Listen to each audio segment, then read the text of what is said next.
നമസ്കാരം, news prime മലയാളത്തിലേക്ക് സ്വാഗതം. ഒഡീസയിൽ നിന്നും BJPയുടെ ടിക്കറ്റിൽ വിജയിച്ച 20 MP-മാർ നമുക്കറിയാം.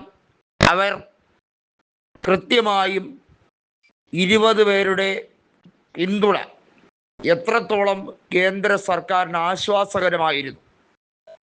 ഹിന്ദി ഹൃദയഭൂമിയായ ഉത്തർപ്രദേശിലെ 30-ലധികം മണ്ഡലങ്ങൾ കൈവിട്ടിട്ടും അധികമായി ഒഡീസയിൽ നിന്ന് കിട്ടിയ സീറ്റുകൾ വലിയ തോതിൽ അവർക്ക് പ്രയോജനകരമായി മാറി എന്നുള്ളതിൽ സംശയമൊന്നുമില്ല. പക്ഷേ ധർമ്മേന്ദ്ര പ്രധാൻ പാർട്ടി വിടുകയാണെങ്കിൽ ഇതിൽ പല MP-മാരും പ്രധാനോടൊപ്പം പങ്കുചേരാനുള്ള നീക്കവുമായാണ്. ബിജു ജനതാദൾ ധർമ്മേന്ദ്ര പ്രധാനിന് ചില ഓഫറുകൾ വയ്ക്കുന്നതായി ഇപ്പോൾ സൂചനയുണ്ട്.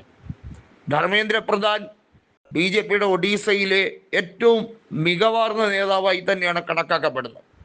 മോഹൻ ചാരൺ മാഞ്ചിയെ ദളിത് പ്രാതിനിധ്യത്തിന് വേണ്ടി മാത്രം താൽക്കാലികമായി മുഖ്യമന്ത്രി പദത്തിൽ എത്തിച്ചതാണ്.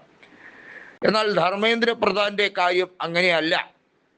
നവീൻ പട്നായിക്കിന്റെ പാർട്ടിയിലുള്ള, അതായത് ബിജു ജനതാദൾ പാർട്ടിയിലുള്ള പലരെയും ചാടിച്ചുകൊണ്ട് BJP അംഗബലം തികയ്ക്കാനുള്ള നെട്ടോട്ടം നടത്തുമ്പോൾ സ്വന്തം ആവനാഴിയിലെ അസ്ത്രങ്ങളെ മറന്നുപോയി എന്നൊരു പരാമർശം പലപ്പോഴായി ഒഡീസയിൽ മുഴങ്ങി കേൾക്കുകയാണ്.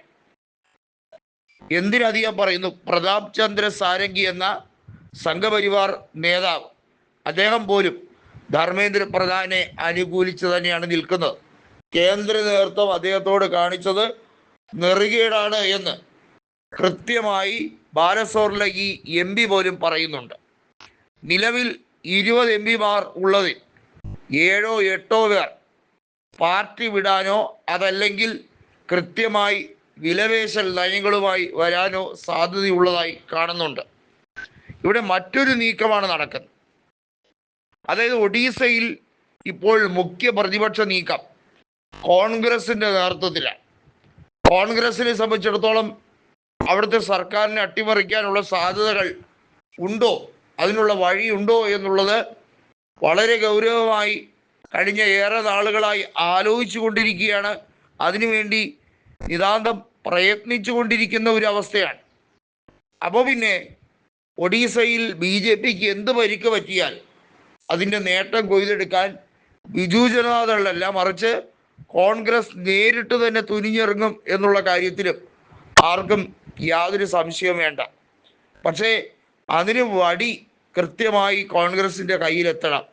അവരുടെ കയ്യിലൊരു ബാറ്റൺ കിട്ടിയാൽ മാത്രമേ അതുകൊണ്ട് റിലേ മത്സരത്തിൽ പങ്കെടുക്കുന്ന മാതിരി ഓടാൻ പറ്റുകയുള്ളൂ.